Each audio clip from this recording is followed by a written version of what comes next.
కూటమి ప్రభుత్వం వచ్చి ఏడాదిన్నర అవుతున్నా కొందరు అధికారుల తీరు మారడం లేదు. ఇప్పటికీ సదరం సర్టిఫికెట్లను గత ప్రభుత్వ నమూనాలతో జారీ చేస్తున్నారు. విషయం కమిషనర్ పులి శ్రీనివాసులు దృష్టికి వెళ్లడంతో సదరు అధికారులను సస్పెండ్ చేశారు.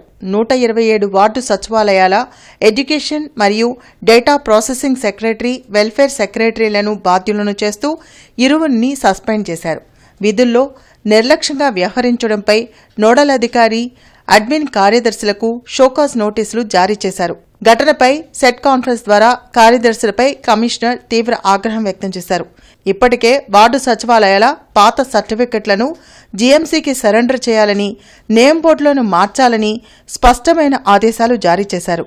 కానీ కొందరు కార్యదర్శులు నిర్లక్ష్యంగా ఉండడంపై కమిషనర్ ఆగ్రహం వ్యక్తం చేశారు. నోడల్ అధికారులు ప్రతిరోజు పర్యవేక్షణ చేసి వారం వారం నివేదిక ఇవ్వాలని, డిప్యూటీ కమిషనర్లు ర్యాండమ్గా చెక్ చేయాలని కమిషనర్ ఆదేశించారు.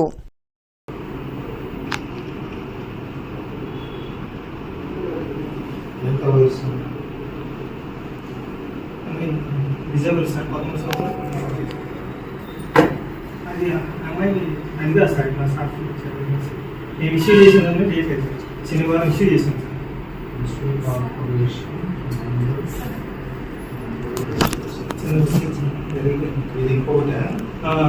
సార్.